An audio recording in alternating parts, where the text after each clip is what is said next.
สังฆทานบุญทานยิ่งใหญ่1 เดือนท่านกำหนดไว้นับตั้งแต่วันออกพรรษาถึงขึ้น15 ค่ำเดือน12สิ้นสุดเวลาเป็นการละทานล้ำค่าสืบทอดนานมาแต่ครั้งพุทธกาลขอเชิญชาวพุทธร่วมใจกันทำบุญทอดกฐินบำรุงพระสงฆ์ผู้ทรงศีลทำรงพุทธศาสตร์ยืนนานล้อมรวมศรัทธาเพิ่มพูนกุศลบุญทานต่อยอดประเพณียาวนานทอดกฐินทานตามกาลเวลาสร้างมนุษย์สมบัติสวรรค์สมบัตินิพพานแสดงว่าคืนต้องปุ่นรุดรู้สึกว่าตัดชนีการหลงเข้าทุกอาทิตย์จะมีปัญหาทุกครั้งเนี่ยแต่ไล่สดนี่ก็ออกอยู่เนาะไล่สดนี่ออกอยู่เราจะได้กระแจงว่ากำเนิดดีเลยยังหมดเนิดในสถานีน้องนัดเนาะรีโมทคอนโทรลมันละดีละกันเนาะเนี่ยก่อนเนอดีละยังพูดนะไวสาครับสาตุครับทุกปีเสาคำวัดเสมิงเชียงใหม่ครับโยมแม่สมศรีใจบุญดาราทองปิยเทศนะก็เรียบร้อยและน้องนัดตักมันละว่าก็เรียบร้อยเพราะซื้อว่าจะเป็นปัญหาตลอดเนาะเวลาเขาวันอาทิตย์วันอื่นเป็นยังนะวันอาทิตย์วันติคนเท่าตั้งหน้าตั้งตาล้อเนี่ยคืนจะมีปัญหาทุกครั้งนะอีปอยแม่เนาะฟังกันต่อตะกี้เหล่าไปตึกป่นล่ะอีปอยแม่ฟังตะโกนเอาเนอะกล่าวถึงทั้ง4 คนพี่น้องเจ้าสุวรรณหลาดเพชรชลาด4 พี่น้องมาต้วยหาผมเป็นมันดาเดี๋ยวก่อนเด้อฟังก่อนสาธุเจริญพรฮัลโหลสาธุเจริญพรเด้อฟังเดี๋ยวสถานีให้เสียงนะครับเนาะสถานีมีปัญหาสถานีมีปัญหาแบบมันก็ลิงสัญญาณอาจจะบัดตันดีนะโอ้ตัวกำลังออกมีครับดีนะครับดีนะครับแหละยมปอจะตั้งได้อยากก็ครับจะดีเลยล่ะครับแหละครับดีอันนี้ท่านนะครับสนีการหลงพอดีผมฟังท่านผมก็ได้อย่างก็คือปัญญาของละอ่อนนะครับปัญญากะค่ะพอดีผมได้เบอร์ท่านแล้วพอดีผมโทรหาท่านพอดีครับยมปออยู่แถวไหนครับผมอยู่แม่ครัวอำเภอสันทรายครับแม่คุสันทรายสาธุถ้าได้ไปต้องป่นกันเนาะยมปอเนาะอย่างก็ครับว่าถ้าได้ไปต้องป่นกันนะมันดำได้ไปแต่ช่วงนี้นะเอาปัญญาเนาะอันนี้ที่ไหนเนี่ยครับที่ท่านนี้ที่ไหนครับเจ้โฮมลำปางเจริญพรเจ้โฮมครับสาธุเนาะยมปอไก่ขนาดนะครับนั่นน่ะป่ะมันอยู่ไก่เชียงใหม่เนาะเดินเลยครับสาธุเนาะยมปอเนาะนี่ผมก็บอกให้ดีแล้วพอดีผมก็มาฟังที่เป็นบอกให้ละอันแล้วเขาก็บอกว่าถ้าได้มือเพื่อนเขาถามว่าอันอย่างก็ของละอ่อนเนี่ยเนาะมีกันยมปอเนาะได้ก้อยอู้หลังไม้นะยมปอเนาะอันอย่างก็ครับก้อยอู้หลังไม้นะยมปอเนาะกำลังเข้ารายการอยู่เนาะช่วงนี้นะได้สักกี่โมงครับสักกี่โมงครับออกจากนี้2 ทุ่มออกจากรายการพอดีหลังจาก2 ทุ่มผมโทรหาท่านแล้วครับได้สาธุเนอะนมัสการนะครับอย่าเพิ่งโทรเข้ามาเดนเนอร์กำลังฟังกันอยู่รู้สึกว่าโทรเข้ามาหลายสายเนาะตะกี้เพราะว่าระบบมันล้วนเนาะระบบมันล้วนอาจจะมีปัญหาในไหมเฮากันตอนเนาะเจ้าจำปาสีโตนเนาะเดี๋ยวมันจะขาดตอนไปเหี้ยเสียงก็ยังปกติแต่ยมปอยมแม่เนอเสียงยังแหบอยู่วันที่21จะไปห้องขวัญหนักเนอที่เสริมงามบ้านอันหยังฮู้ก็ลืมไปละ บ้านอันหยังฮู้ได้ก่อนทาพี่น้องเสริมงามได้มาปะมาโป๊บหรือว่าจะได้ปะตัวกะเดี๋ยว อันนี้แหมกำเนาะ พอสถานที่แห่งกรรมมันลืมเนาะรับงานแล้วก็ลืมเดี๋ยวก่อนนะแป๊บหนึ่งเด้อวันที่21กับลูกนี่ไปผูกวันที่20เนาะเอานี่ผูกวันที่20วันที่21จะได้ไปป้ากันที่วัดเสริมชัยมงคลอำเภอเสริมงามเนาะพี่น้องทั้งเสริมงามถ้าจะไปห้องขวัญหนักเวลาตอนเย็นเนอะถ้าคนใดจะได้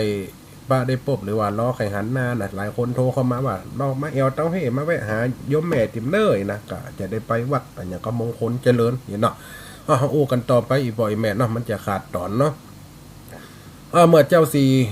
นอโพธิสัตว์คือเจ้าเพชรฉลาดน้องล่าก็ได้ป้าแม่นางปทุมมาคำกองเข้ามาสู่ในหอสะเปาอันใหญ่ในหอสะเปาอันที่ได้หล่องนาวามาเพื่อมาต้วยหาผู้เป็นมันดา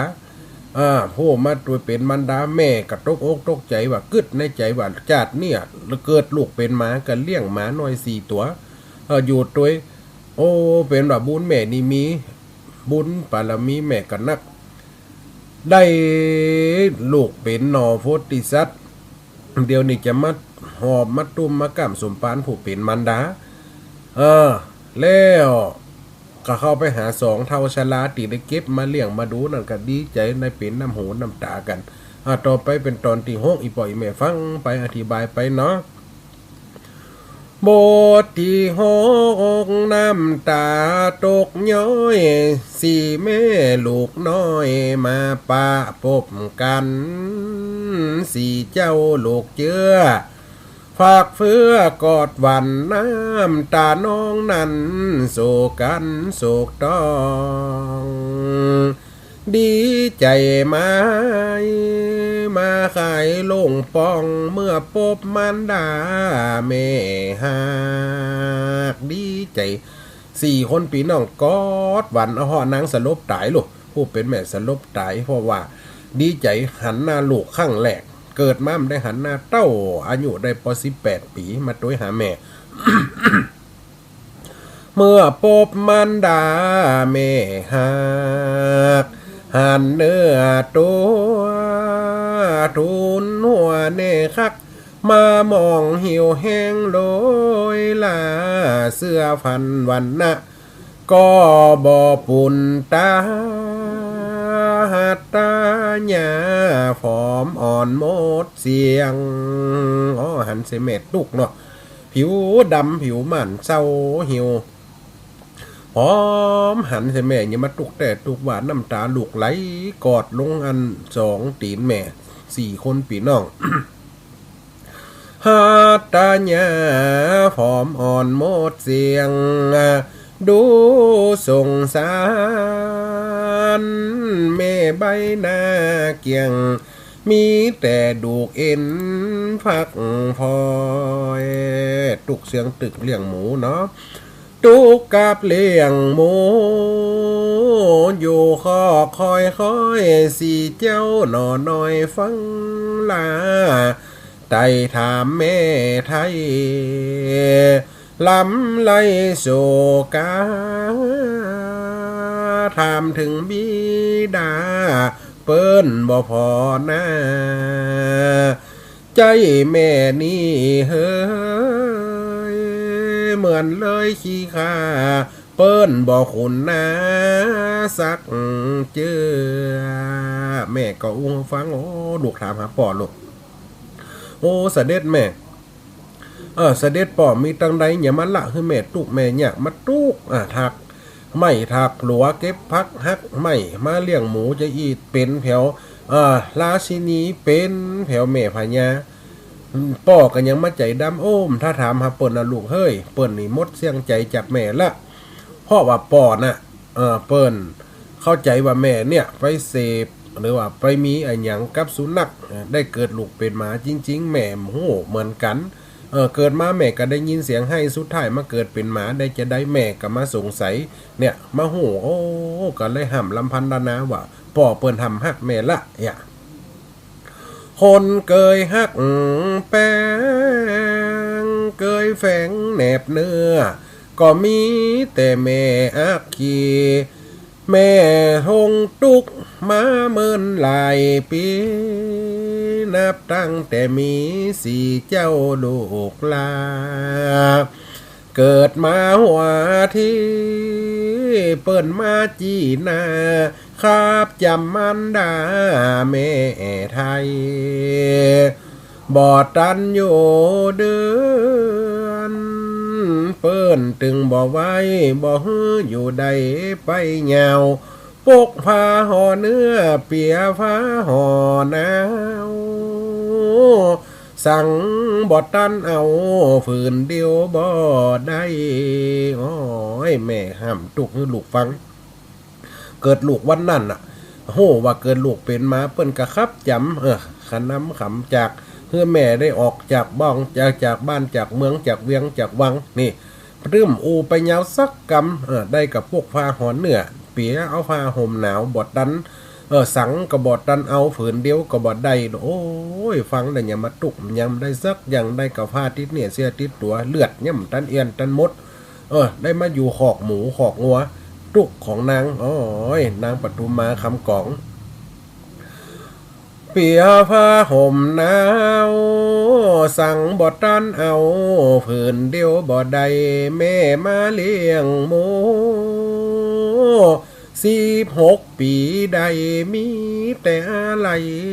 ลำลองยามเกิดหัวที่แม่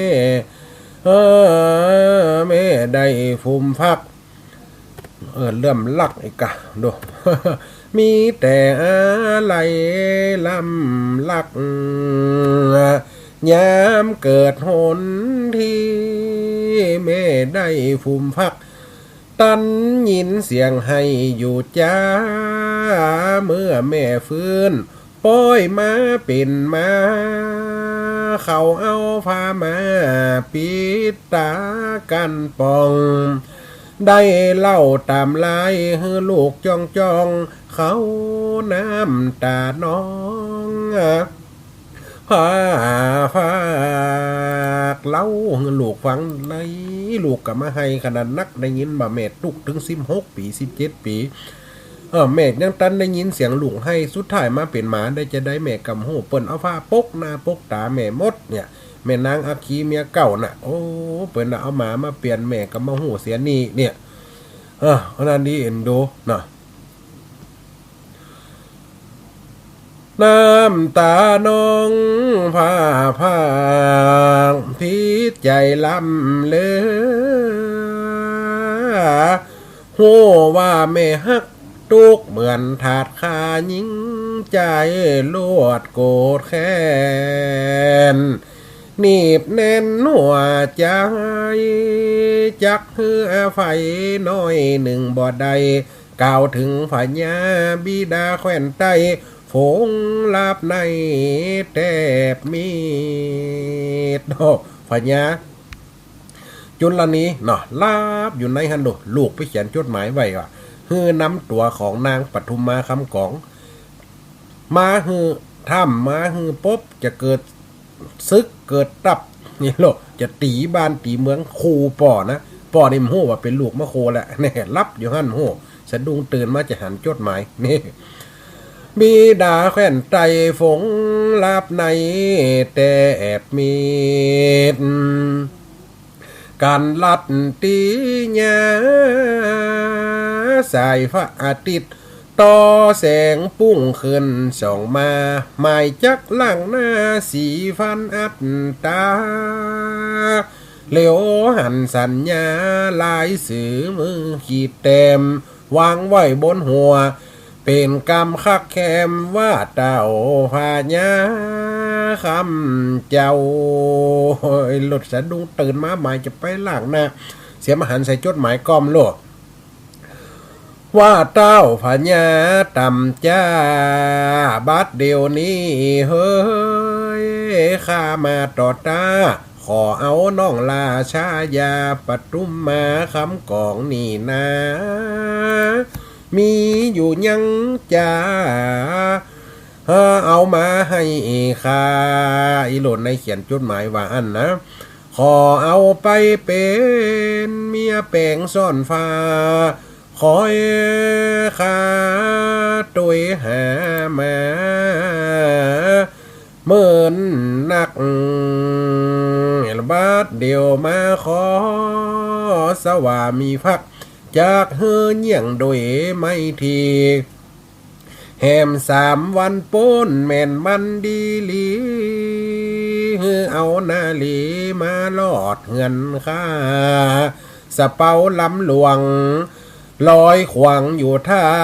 ที่นาพังกาตานามเขียนจดหมายไปจมไว้บนหัวป่อหรอหนีบบนหมอนว่าแหม3 วันไปดังหน้าคือเอานางปทุมมาคำกองมาถ้าว่ำได้ตัวนางปทุมมาคำกองเมืองของท่านจะแตกสลายในที่สุดอินโลจะมาเกิดตับเกิดซึกกันคู่ป่อนะป่อเดโม่เป็นลูกแล้วเนี่ยคือเอามาไว้บนสะเปาคือคาอินโล สะเปาลำหลวงลอยขวางอยู่ท่าตีนาฟังกาตานามถ้าบ่ได้มาใจว่าลวงล้ำจากตัดบันค่าจากเวียงเจ้าเวียงถึงบ่ไว้ค่าใดไข่เสียงซื้อสำเนียงโจดเคียงไว้นี่ตาโอจุนลานี้หัวใจปนปีไผมากาดีต่อตาอินโลอกหมอกเมียน้อยใจถอยตำจ้าเข่าตึงเข่าตั้งท่าลองเอาบ้าการเรื่องนี้คันที่บอกเก่าขึ้นภาษาเฮามายามนำนาไอ้โลด คัดตัดตัดโตเสนาอามาตย์มีไหนหมดในประตูมีไหนบัดเดียวเนี่ยคนลักเข้ามาในห้องข้านั่นเดียวเนี่ยเอาหนังสือมาวางเนี่ยจะมาต้วยหาอีขี้ขอกนั่นไอ้โลดจะมาต้วยหาอี นางคำของคำเนี่ยเจ้าคนดีขี้ถอยจะอีเป็นเมียน้อยข้ากดยิงทำกันดีเสพกามกับสุนัขเนี่ยได้เกิดลูกมาเป็นหมาสมน้ำหน้ามันจะเอาไปมันไปกะจ้างมันยังอีโลสั่งเสนาอามาตย์โล ว่าคันติว่าเก่ามายามนำนาเสียลำเอโลขึ้นภาษาเฮามายามนำนาห้องโมเสนาฝนเอกไข่ไฟฟ้าได้เข้ามาอย่าจ้าว่ามันเป็นไฟบางอาจสะง่าย่ำเข้าตีขาบันทมมันมืดโคตรล่ำย่ำแป้นถมทมจากเอาจนยมเหมือนดังฟักหนึ่งฮิโลโล โอ้เน่เหลียทีก็ฮิโลเข้ามาสู่ในตีบันทมแห่งข้าจับตัวมันได้ซ่อมจะอันยมอย่าฟักหนึ่งสักกันมาแล้วพญาจุลนีน่ะเกิดในใจโลสร้างเสนาอามาตย์ป้อหูห่อนบึงตือตีนยกตีนตืบตีแตนบรรทมต่ำต้มมันเป็นไผแน่ก็เข้ามาก็ไอ้โลจะสร้างเสนาอามาตย์ไปเสนาอามาตย์หู้แล้วล่มเดี๋ยวดิลูกสมุนยักษ์จะเป็นแสนกว่าคนมาแวดบ้านแวดเมืองยักษ์กินคนโลโตพญาจุลนีหู้เรื่อง จะเอาจนยมเหมือนดังฝักหนึ่งจนป้อนหูอยู่หันวึงมันบอกคำหนึ่งจากการมันบังอาจเกินขึ้นหอหนังหานบ่ลู่ขีดคันเสียกาโดยเสาะหาแล้วยับมาตันตากูตนพญาโคดจะจม3 คนทั้งหลายเสาะไปข่อยบ้านส่งสัญญาณเป่าลองเมื่อข่าวไปถึงน้องล่าสุดต้องเพชรฉลาดเจ้าชาตรีได้บังบทไว้เหือใหญ่ยักษ์ขี้เลยแก้มนดีหันเป่งแจ้งที่แหลกฟางตาไว้หรอหมูยักษ์ทั้งเป็นแสนกว่าคนอยู่บนเหือ4 ลำ เฮียเงินเฮียทองสะเปาเงินสะเปาทองอ่ะ โอ้สะเปาแก้วของสีคันคอปะเนี่ยมันเสียงมันหายดีอีกหน่อยเนี่ยสำแดงว่ากันเลยเปิดมนต์อย่าหันกับก็นั่นคนทั้งหลายก็แตกตื่นกันนี่เลยแกมนต์ดีหันเป่งแจงสะเปา3 ลำมันซ้ำยาแกงยักสำแดงต่อตา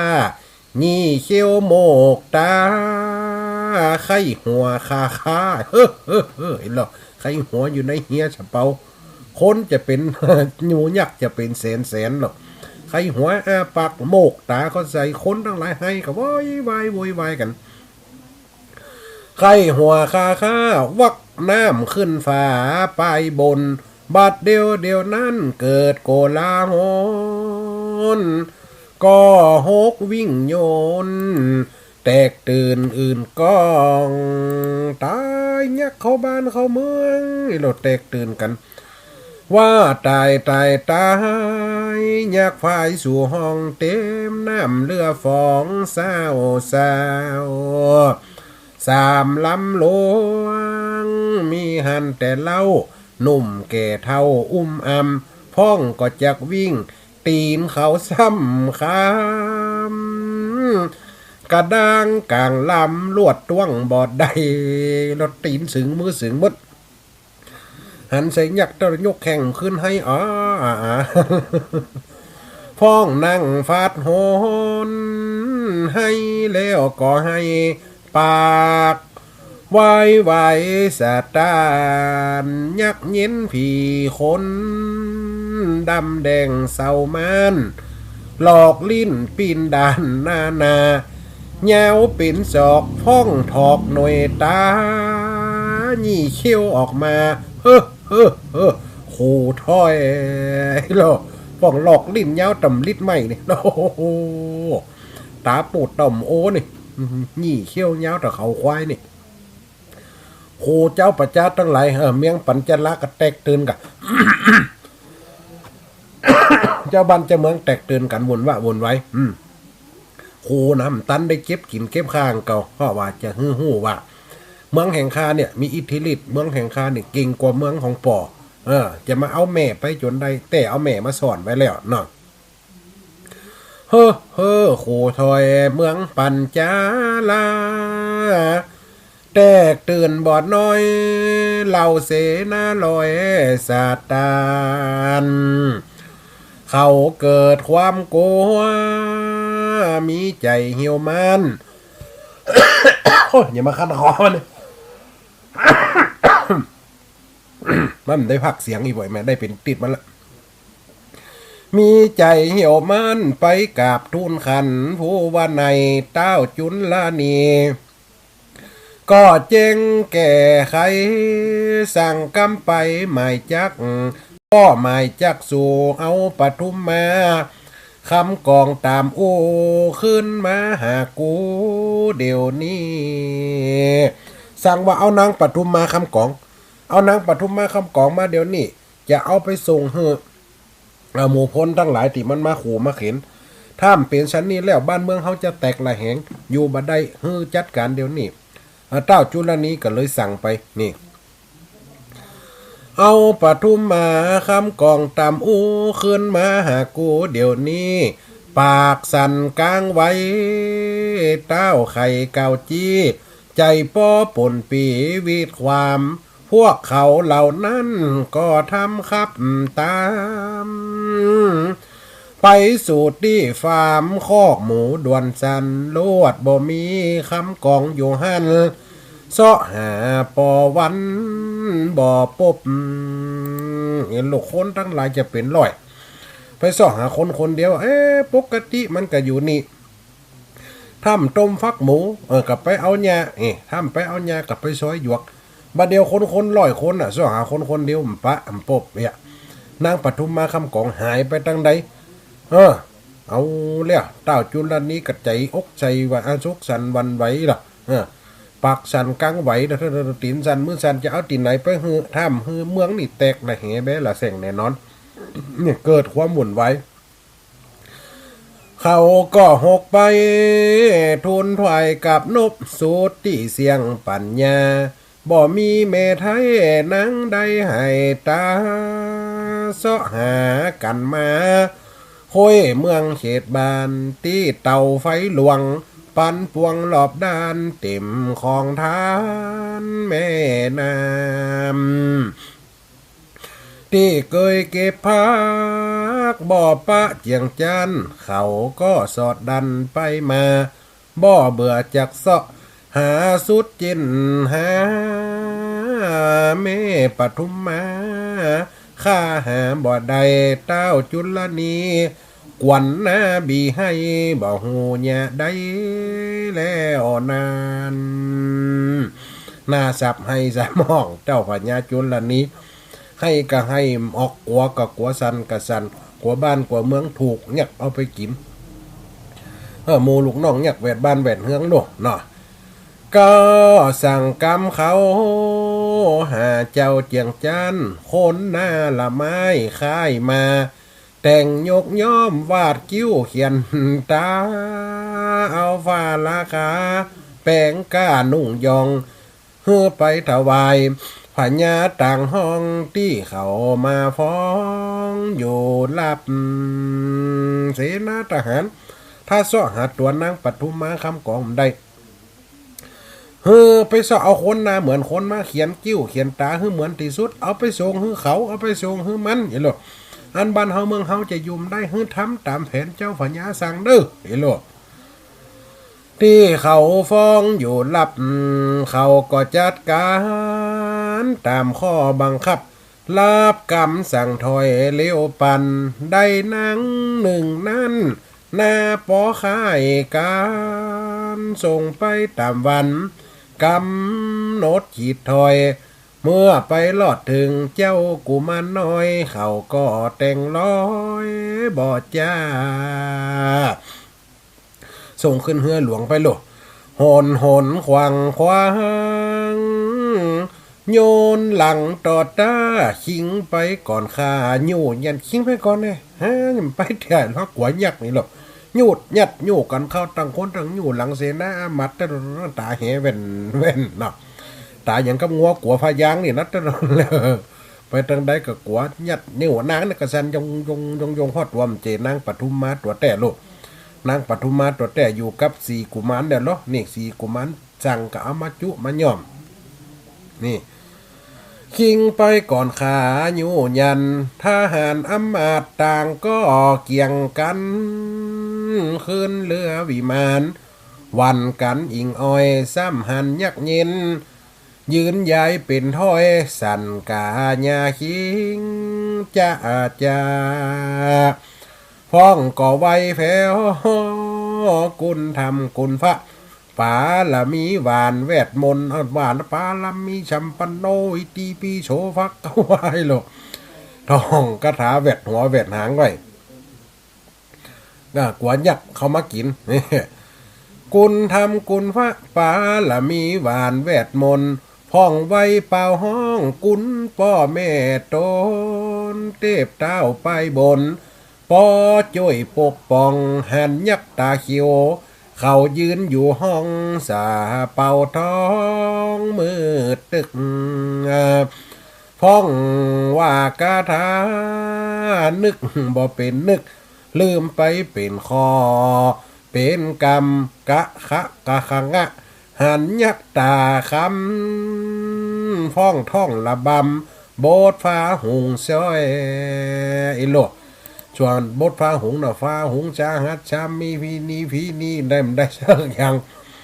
ไปตั้งนานบทฟ้าหุงติพระเจ้าปราบยักษ์กันนะพระพุทธเจ้าเขาปราบยักษ์ด้วยหลายตอนนะมันมีหลายตอนอยู่ในบทฟ้าหุงซอยเหมือนกันสดกระถาบทได้กับกัวหรอกยดยู่กันเข้าเอาต่างคนต่างกดไต สวัสดไปเกิ่งเดียวลืมวักลืมถอยบ่เป็นล่องลอยลืมเล่าเบิดเอาต้นไปมาต่อต้นเก้ายู่ยัดกันเข้าถึงในสี่กุมารน้อย ก็ป้อยแจงไขมีไหนคนใดคำกองแม่เจ้ามีไหนนางคำกองเอามาคือข้า ข้าจะเอาปิกบ้านปิกเมืองจะเอาไปเป็นเมียไอ้หลอแต่ลูกนะถามหาแม่จะเอาแม่ไปเป็นเมียแต่พร้อมเข้าใจว่าพญาจุลนี้เนี่ยนึกว่าเมืองอื่นนะเต็มหัวเป็นลูกตัวติดได้เป็นหมาตีเอาไปปล่อยนี่คำกองแม่เจ้าจี้ตัวมาสี่องค์จอมเงาแต่งอู้กำเอาโยยอมแต่แม่ของเขาอยู่เฝ้าในต้อมเขาเนี่ยเอาอู้ออมตามลายว่าในคำกองคนไหนเข้าใจไว้เข้ามาหาคาปทุมมาปอมก็ออกต่อหน้าว่าใดเฮบากว่าไวบาทาบาทดาวไว้ชาบาทเจ้าป่อพญาสีตนสีองค์สีทันสีก้อฮิโลบัดเดียวนี้ข้าน้ำตัวมาแล้ววาดตัวสันตัวอันนี้คือนางคำกองปทุมมาเนอะกันนั่นเลยฮิโลถ้าแม่นแต่เอาไว้หันถ้ามั่นใจแล้วสูต้องตายนะอยากว่าจะอ่านปุ๊บถ้าว่ามั่นใจสูต้องตายมันนั่นแตกตื่นกับตะหน้าฝั่งตาเหเกือบป้อมซุบล่นลงเฮียสปอก่อนลุ่มๆล่ำๆพอตื้มใจแต่โลกเพราะว่าหู้ในใจเขาเนี่ยคนเขาทำความผิดเนี่ยศีลธรรมเมื่อเขาโกหกหรือว่าจุคนอื่นการโกหกทำให้ตัวเองนั่นแหละจะเกิดถึงความฉิบหายบ่ว่าไผบนจุเนี่ยพ้องจุฮือใดพ้องใกล้ฮือเสียบางคนจุบางคนหลอกเนี่ยมันผิดศีลองค์สมมาสัมพุทธเจ้าฮะกับทรงจี้แน่โลแม่นก็ปานะอาทินนะกาเม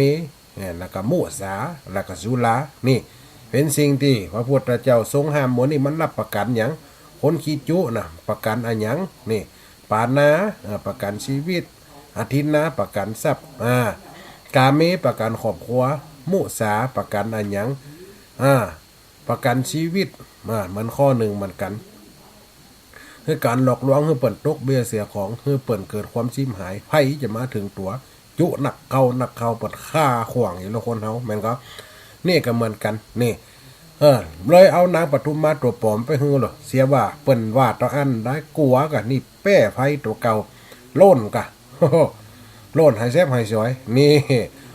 ว่าไว้บาตาบาตาวคานี้และคำกองแต่เล่ามาถึงตั้นเจ้าจอมไตรมีสั่งไปรู้จักใจกำไม้หรือว่างเอาไปเป็นเมียร่วมคางไอ้ลูกแม่เปิ้นแต่เนาะตัวย่อมมาเป็นแม่เปิ้นจะเอาไปเป็นเมียก็ได้มันบ่รู้จริงไม่ปิงร่วมสร้างมันก็จะดังเก่ายอมสี่กุมมันรู้ใดผ่ำพร้อมแต่งโคตรขึ้นโวยวายเฮ้ยที่ไหนอันไหนนางปทุมมาอันไหนนางคำกองเอามาคนนี้เหรอใช่หรือไม่มึงสัญญานะถ้าเป็นคนมาเท่าสาบานบ่อะไรมาถ้าว่ามั่นใจสูต้องตายนะนี่ แต่งโคตรขึ้นโวยวายว่าไอ้พวกนี้บ่รู้ตีตายความเป็นไปบ่ไขบอกแจงเอาคนย่อมคนมาทำกันแกงแสดงอย่างนี้ต่ำจ้ากันสูกว่าตายไว้อย่าจ้าห้องเอาผาญาจุลนีมาไว้กับน้อมแม่นมันดีลีฟอมน้ำอักขีเอามาจนใดบ่อันบ้านเมืองจะเกิดห่อนไม่กูจะทำลายบ่ไว้มันมาใจนี่มันใจนางปทุมมาคำของสูไปลาบตัวผาญาเจ้าเมืองสูมาเต้าจุลนีอยู่ไหนนางอักขีอยู่ไหนมาหาข้าเดี๋ยวนี้4 คนข้าจะตัดไต่ส่วนคนความถ้าว่าเป็นความจริงนี่ตายถึงหมู่ถึงมวลนี่ตายมันได้บอกพี่บอกน้องตายเป็นโกดเป็นกองอย่างโคไหลน้องเดือน8 เดือน9จะฆ่าขวางอย่างเดียวนี่แต่จุไผจะไปฆ่าป่อฆ่าแม่เนาะ หนอโพธิสัตว์อย่าง กูจะทำลายบ่ไว้ปลอมมาเป็นหันให้ดูให้เขาแต่งใจไม่ตันควันพวกเสนามาดแต่กันขาจวนต่างก็เล่ลวนหน้าจางจืดเสียงสันสะสันสายหน้าในมองเมียงได้ฟังสำเนียงสีเต้าเขาก็หกนี้เป็นที่ฟังเฝ้าไปบอกพ่อเจ้าองค์คลองรายงานตามเก้าปอปวดสามองกษัตริย์ปิ่นทองลวดมองใจไม่ป้าหมูเสนาปัจจาบัตไตแต่งขันเข้าไปบอดจ้าเอาเสนามัดทั้งหลายแปลงขันดอกไว้เนอะข้าจะไปหามันแล้วโลปัญญาจุลนิจักที่เป็นคนดุคนสุขคนกลายเป็นคนอ่อนคนยมกลัวตายในที่สุดนี่ จะแปลงขันดอกไปบอกสี่กุมารหืออภัยอีโลตีได้จุได้หลอกนี่แต่งเข้าไปบอดจ้าจักยกเขาเมืองจักยกเอาเมืองสีนอฟ้าเขาหลังป้อนาจากรรมเขาหลังป้อนาจากรรมแปลงขันเงินทองออกภาษาตังเอาเงินมาวางบ่อน้อยละอันนี่จะเอาเงินเอาทองไปจ้างเปิ่นโลกจะเฮือเปิ่นอันยกบ้านยกเมืองเฮือบ่เฮือค่าชีวิตนี่แปลงขันทองออกภาษาตังเอาเงินทองวางบ่อน้อยสิ่งละอันจนปอ500ค่าทาสใหญ่น้อยยิ่งใจงัวควายจางมาข้าจักถวายแก่พวกเขาไปพ่อมเมืองเขตบานเพราะกลัวตายหวังคายกำมันป้ากันเดินยันสะตานเอางัวเอาควายเอาคาถาดบริวารอย่างละร้อยเพื่อไปเป็นกาจ้างลูกยอมซีโลลาบนี่ขึ้นสะเปาหลวงไปหาหนอฟ้าบ่มีตาหน้าดีไอยกฮือเขาแล้วเฮาลังบ่ตายเดินจอมกันไปฟ้อมตึงถาดขานางอัคคีเมียเก้าออกหน้าไปโดยราชาบาทไทยสู่เฮือหลวงใจสวงโวไรยอมแก่เขาได้ปล่อยเงาเมื่อถึงเต็ดต้องเขตสะเปาเขาสี่จอมองค์เหล่าก็หกเข้าไก่เต้าจุลละนี้หมายเข้านบไว้ต่อสี่องค์ใจเมื่อนานแปลงขันไว้ลูกจะเข้าไปหาไปกราบตีนแต่หูว่า4 คนเนี่ยเป็นลูกตัวเก่าจะแปลงขันไปกราบตีนจะยกบ้านยกเมืองฮือก็ได้เอาค่าถาดบริวารฮือก็ได้ลูกสุดท้ายมาจะเกิดอย่างขึ้นนี่หมายเข้าไว้4 องค์ใจเมื่อนาน4 เจ้าทาลามาหาเฟื่อฟันกาบเบื้องบาทอันทันทีจะไปไว้สุดท้ายมา4 คนน่ะเข้ามากราบตีนเพราะหัวเป็นป่อเนาะให้จะไปกาลูกถ้าป่อกราบตีนลูกก็ฟ้าพาหัวกันเนาะนี่ว่าองค์ประมุขมีสุขไม่ทีอยู่ดีกินดีเก่าจ้าป่อค่าอีโหลได้ยินคำว่าป่อค่าโหจะได้ละอ่อน4 คนนี่จะมาเอาบ้านเอาเมืองกูจะมาฆ่าประชาชนกูสุดท้ายมาห้องกูเป็นป่อมันเป็นไผตั้งใดกึดกะสะอึกในใจนี่เต้าจุลละนี้มาแปลกใจข้า4 องค์ราชาท่านไทยแปลกใจสั่งมาเรียกขานม่อมฉันนี่ใช่ว่าเป็นได้บิดา ท่านเป็นลูกแคว้นไทยไก่ตาเมืองใดจ้าเรียกข้าถูกต้องหนุ่มชะกันมาจากต่างห้องถวายกรมหลองบาทดาวท่านลูกบ้านไหนเมืองไหนมาข้าจะยกบ้านยกเมืองเฮ้ข้าต้องเป็นคนกราบกะเพราะท่านเป็นกษัตริย์ที่มีอำนาจเหนือข้าสุดท้ายท่านอย่ามากราบข้า4 คนมาห้องเป็นปอเป็นลูกไพลานไฟตั้งคนตั้งตกสะกึดโลก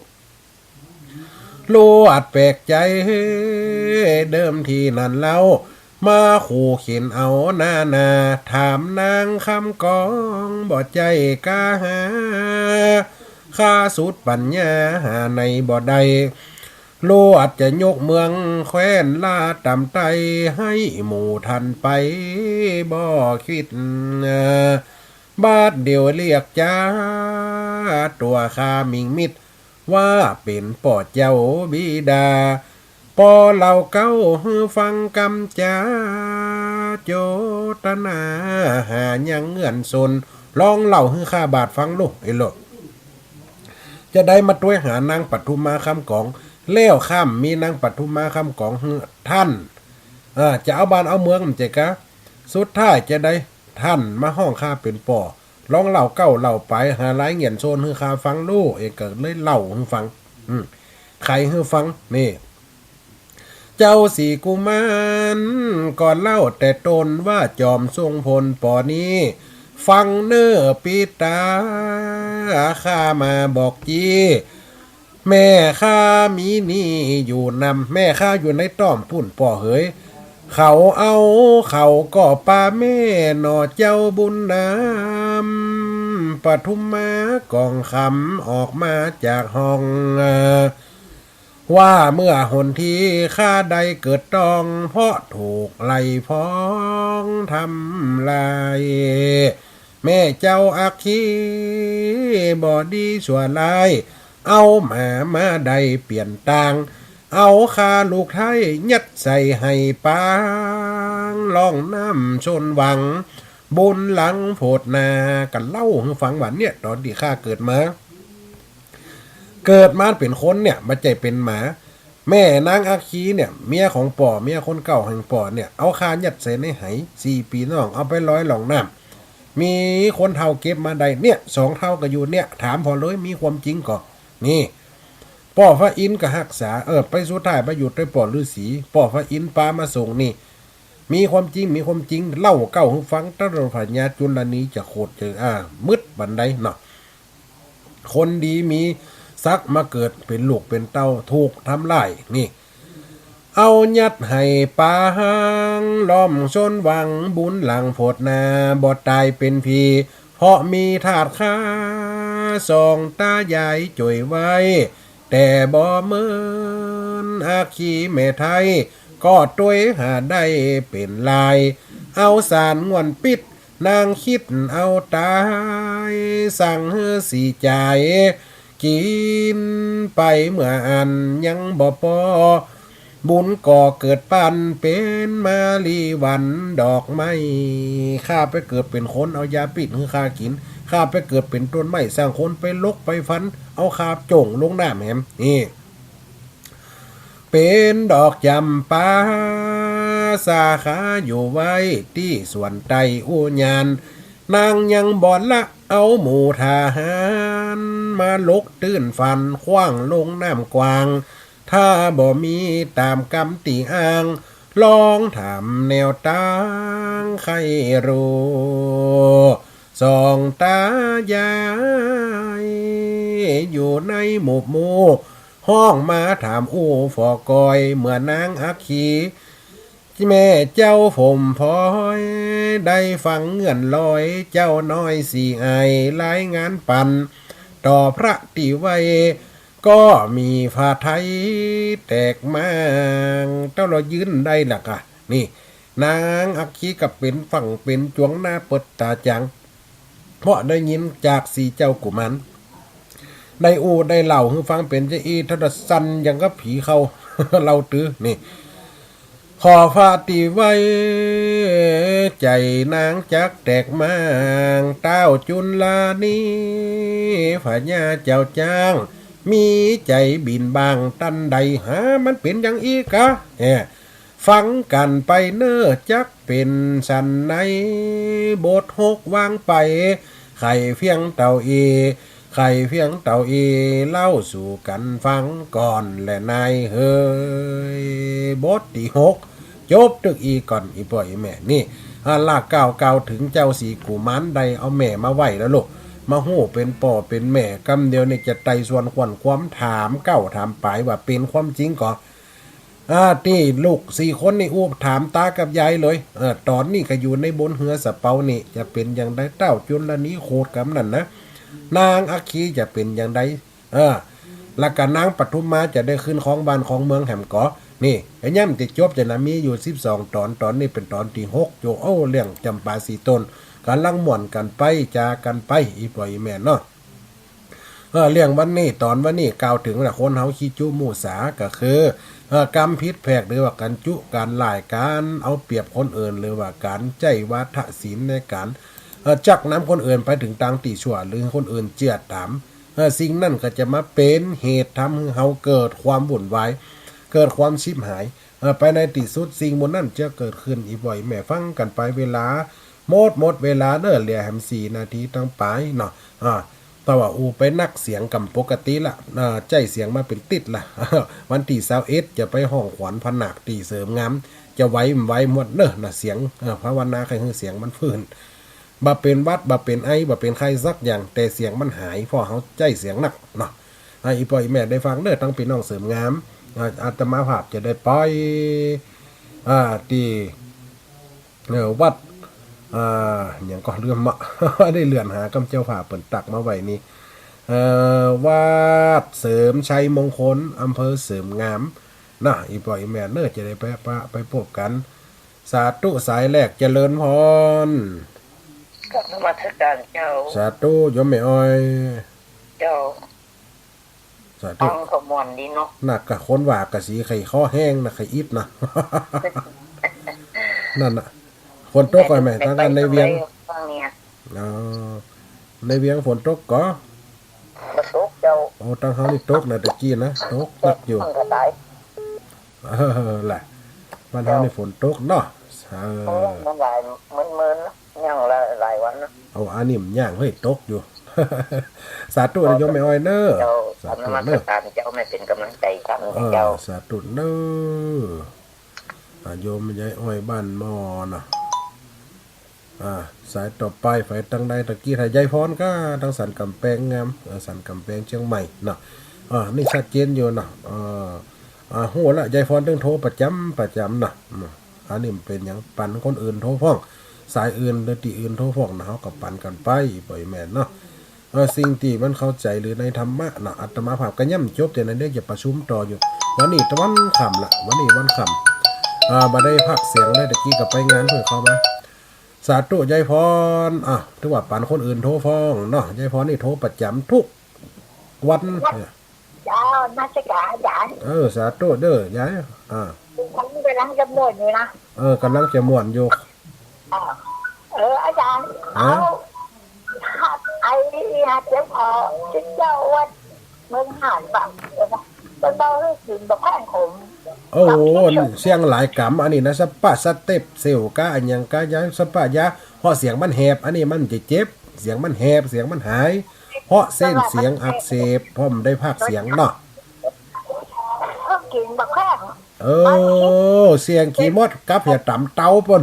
กินได้ก็กินมดแข้งกุลัวก็กินไปบอกเขาว่าน่ารักสาธุเด้อยายพรเด้อ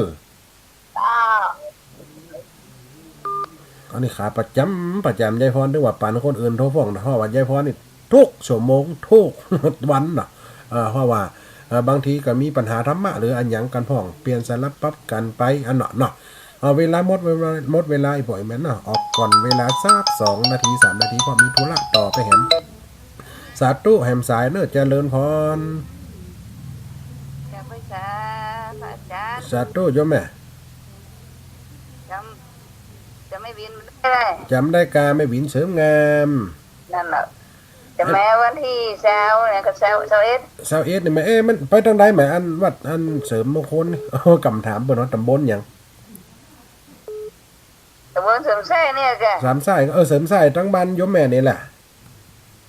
ปัจจัยเขาจะจากอำเภอเสริมงามมาบุกไก่อะ อ๋อ จากบ้านแม่ไปเห็นประมาณ5 โล อ๋อ จากพุ่นมาเห็นบุกไก่อะ แหละ จากเสริมงามจากบ้านแม่ไปอำเภอมันจะ8 โล อ๋ออยู่เสริมสายนะโยมแม่เนาะ เจ้า อ๋อยามแม่อยู่เสริมกลาง เนี่ยอยู่เสริมไส้ มาอยู่เสริมสายของเก่าอ๋อแสดงว่าตำบลเดียวกัน แต่แห่งบ้านหนึง เจ้าเสริมไส้ดูพระอาจารย์มาหลายรอบอะจำไม่ได้เนาะ มีเสริมซ้ายเสริมขวาเสริมกลางเนาะตรงงามเนาะ เจ้า มี4ตำบลสาธุโยมแม่วินเนาะ เจ้า สาธุเนอะเวลาหมดเวลาอีกอีแม่เนอะ เจ้ากลับไปศาลเด้อพระอาจารย์ เจริญพรแสดงไปตั้งเสริมสายบ้านโยมแม่วินนะเวลาหมดเวลาเนอะอีพ่ออีแม่เนอะพอขอพักเสียงสักคำเพราะเปิดตั้งนอกกันยังประชุมกันแล้วแต่พอดีมีกฐินวันที่25แล้ววันที่23โยมหมู่ยายบัวแก้วบัวคำนะตั้งบรรทุกหัวจ้างแล้วก็ตั้งสีหมดเก่าเปิ่นจะมาเนาะก็เตรียมต้อนรับเนอะเปิ่นจะมางานกฐินทุปีเกแล้วก็จะลวดมาทำบุญก่อนในวันที่23เนอะก็ขอต้อนรับเนาะว่าไว้ก่อนเนอะโยมแม่เนาะสาธุเจริญพรเนอะหมดเวลาแล้วคนฟังรายการขอส่งสัญญาณอุจจาปักป่อนพอนาฬิกาเลยมาลิงคอนสุดตังลาจนนัดปบวันนี้ลาไปติดนายข่อยโคบบรรจุในเวลาติดนี่บอต้าติดหน้าแหมหน้าท่าเสียงหายเสียงดีเสียงปกติมาจะได้มาเหล่าโอไม่มาเหล่าโอเนอะ